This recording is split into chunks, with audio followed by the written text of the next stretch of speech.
할렐루야. 오늘도 이 말씀을 깨닫는 지혜와 응답받은 기도의 은총이 우리에게 넘치게 될 줄을 믿습니다. 오늘 본문의 말씀은 이렇게 시작합니다. 무익하나마. 자랑할 거리가 아니다라고 이야기하는 거예요. 그런데 내가 부득불 이 자랑을 하는데 이 주의 환상과 계시를 말한다. 지금 바울이 이렇게 이야기하는 이유가 무엇이냐면은 우리는 고린도서 12장, 11장, 또 13장에는요. 이 고린도 교회에 찾아온 이 거짓 교사들이 있습니다.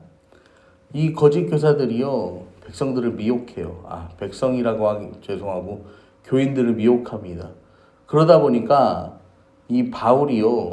이 미혹당하는 그 교인들을 위해서 또 편지를 쓰는데 주의 환상과 계시를 말한다. 그러니까 이 말은요. 고린도 교회 안에 어떤 사람들이 있었다는 거예요? 이 환상과 계시로 이 사람들을 미혹하는 이 거짓 교사들이 있었다라는 거죠. 그러면서 바울이 이제 이야기하는데 내가 그리스도 안에 있는 한 사람을 아노니 그는 14년 전에 셋째 하늘에 이끌려간 자라. 유대인들은 하늘을 3층 천으로 구별을 합니다. 그래서요 1층의 하늘에는 우리가 잘 아는 눈으로 보이는 저 하늘 있잖아요. 저 하늘이 1층의 하늘이라고 생각해요. 그 다음에 2층의 하늘은 해와 달과 별이 있는 그곳이 하늘이다라고 이야기를 하죠. 여러분 이 우주가 사람이 지금 관측할 수 있는 과학적인 범위 내에서 관측을 하는데요. 제가 이제 보니까 수성, 금성, 지구, 화성 이 수없이 많은 해성들이 있잖아요. 별들이 있단 말이에요. 여러분 그런데요. 이 태양 아래에는요. 이 우리가 살고 있는 이 은하계가요. 아무 의미가 없어. 태양이 너무 커서요. 그런데요. 이 만원경으로 조금 더 살펴보면요. 이 태양조차도 진짜 그 하루살이 반딧불에 불과할 정도로요. 큰 행성들이요. 계속해서 관측이 되고 있습니다. 그러면서 이 사실 하늘을 제한한다는 게 조금 우주를 제한한다는 게 조금 이제 우습긴 한데요. 그러면서 2층 천이 있고 그런 2층 천이 있고 또 3층 천이 있는데 3층은 흔히 말하는 이 파라다이스 낙원이 있다라는 거예요. 낙원이 뭐예요? 우리가 흔히 말하는 천국을 이야기하는 거죠. 그래서 그 하늘에 있는데 바울이요. 내가 한 사람 아는데 그 사람이 셋째 하늘에 이끌려간다라는 거예요. 그러면서 그가 몸 안에 있었는지 몸 밖에 있었는지 나는 모르거니와 하나님은 아시느니라. 2절과 3절에서 이걸 계속해서 반복하는데 여러분 이 환상의 주체가 누구라는 거예요? 환상을 보여주시고 이 환상으로 이끄는 주체가 누구라는 거예요? 하나님이시라는 거죠. 하나님이 아신다고 이야기하잖아요. 그러니까 여러분 지금 사람들을 미혹하고 사람들을요 혼란에 빠지게 하는 거짓 교사는요 내가 환상을 뭐 한다는 거예요? 봤는데 보여줄게, 너도 이끌어줄게 지금 이러면서 사람들을 미혹하는 거야. 그러니까 바울이요 딱 잘라서 얘기하는 거야.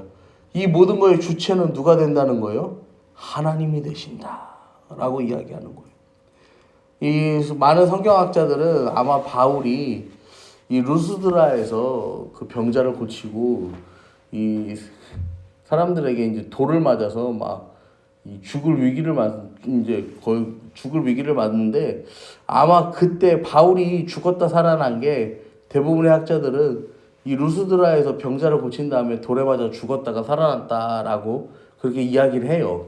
그래서 아마 그때 죽었을 때 바울이 오늘 말하는 이 3층천, 이 낙원을 보고 온 것이 아닐까라고 대부분의 학자들은 그렇게 의견을 같이 합니다. 그래서 이제 바울이 4절에 보시면은 낙원으로 이끌려가서 말로 표현할 수 없는 말을 들었다. 사람이 가히 이르지 못할 말이로다. 내가 이런 사람을 위하여 자랑하겠으나 나를 위하여는 약한 것들 외에 자랑하지 아니하리라. 바울이요 지금 자랑을 하는데요. 이 거짓 교사들이 사람들을요 이렇게 미혹하니까 나는 그들보다 더한 것을 보고 그들보다 더한 것을 듣고 그들보다 더한 것을 내가 보았는데 뭐 한다는 거예요? 부득불 내가 그동안은 자랑하지 않았는데 이제는 자랑한다는 거예요. 왜냐면은 바울이 또 무엇을 자랑하냐면요. 5절에 보시면 내가 이런 사람을 위하여 자랑하였으나 나를 위하여는 약한 것들 외에는 자랑하지 않는다. 자신의 약함을 또 바울은 자랑한다라고 이야기를 합니다. 그래서요. 이 바울의 약함이 무엇이냐면요. 뭐 정확하게는 뭐 성경에 등장하지는 않지만요. 육체에 가시가 있다라는 거죠. 어떤 질병이나 어떤 어려움이 있다라는 거예요. 그래서 이 가시를 주신 이유가 뭐냐면은 이 가시가 떠나가기를 하나님 앞에 3번이나 간구하는데 그 가시가 떠나가지 않아요. 왜냐면은 나를 쳐서 너무 자만하지 않게 할. 결국에는 바울의 약함을 통하여서 하나님이 일하시기 위하여서 바울에게 육체의 가시를 허락하셨다라고 바울은 자기의 약함을 이야기하는 거예요. 여러분, 이게 뭐 말하는 것처럼 뭐 심한 편두통이 바울을 약하게 하고 뭐 안구의 질병이 바울을 약하게 하고 또 어떤 학자들은 간질이라고도 이야기하는데요. 여러분, 그 질병이 중요한 게 아니라 바울에게 가시가 왜 주어졌냐라는 것입니다.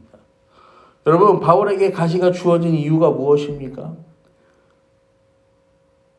이것을 통하여서요, 약함을 자랑하기 위해서요. 여러분, 바울이요, 오늘 이렇게 환상을 보았다라고 이야기할 증거합니다. 그러면요, 또 여기에 빠진 사람들은요, 와, 바울 이러면서요, 막 달려들게요. 불보듯 뻔하잖아요. 여러분, 스스로 높아질 위험도 있고요. 사람들이요, 바울을요, 신격화할 수도 있어.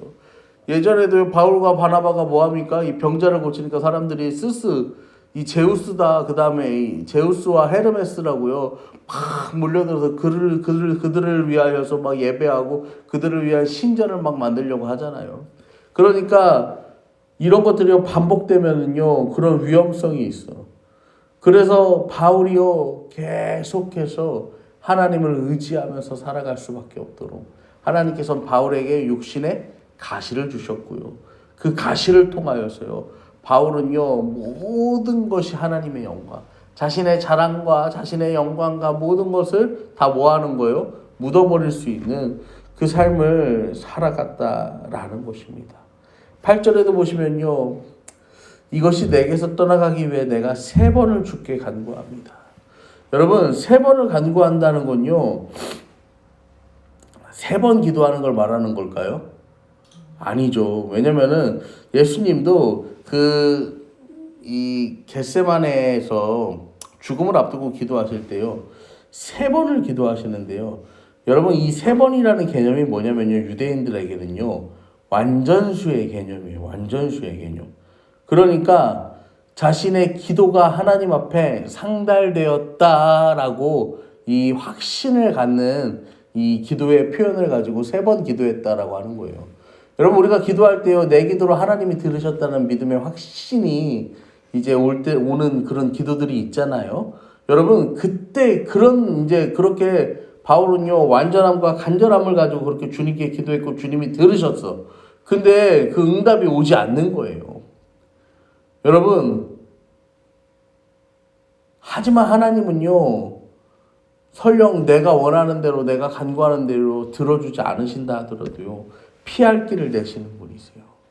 그리고요, 우리에게요, 바른 기도의 응답을 허락하십니다. 9절에 보니까요, 기도의 응답이 어떻게 옵니까? 나에게 이르시기를 내 은혜가 내게 족하다. 이는 내 능력이 약한 데서 온전하여진다. 바울이 그렇게 고백합니다.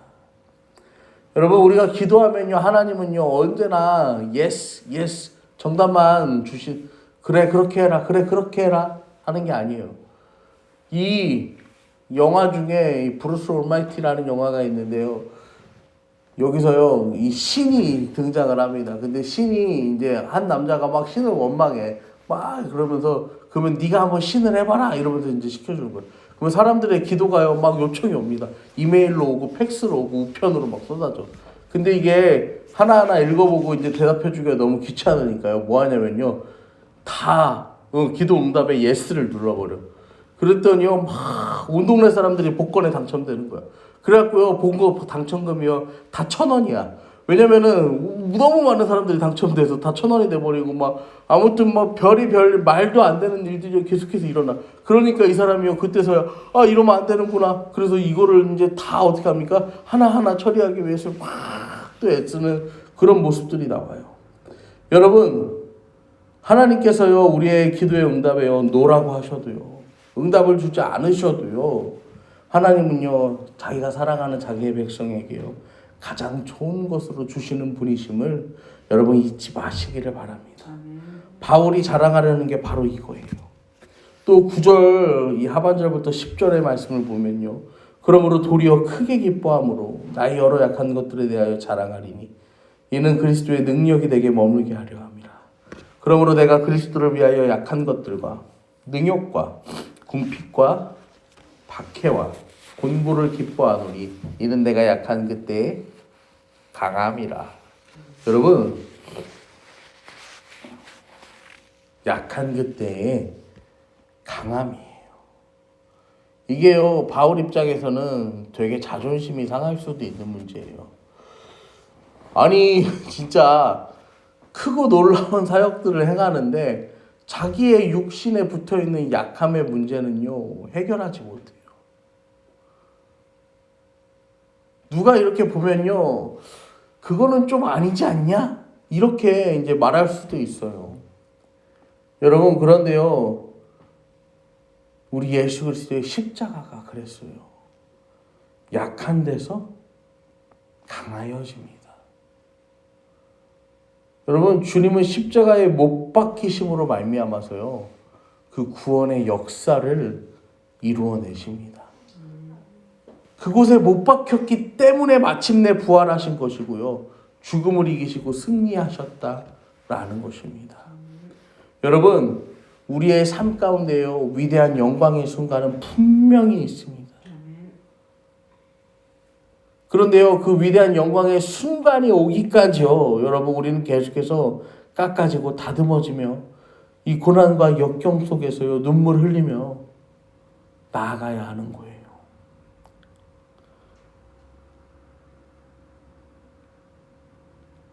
여러분, 오늘도 우리 주님께서 우리의 약함을 통해 강함으로 역사하십니다. 오늘도 우리의 눈물을 통하여서요 우리가요 기도의 씨를 뿌리며 나아갈 때 여러분, 우리 주님께서는요 가장 좋은 주님의 때, 가장 좋은 주님의 방법으로 응답하기를 원하고 계십니다.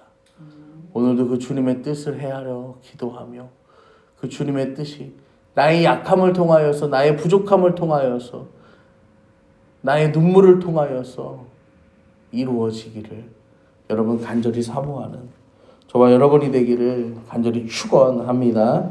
아멘.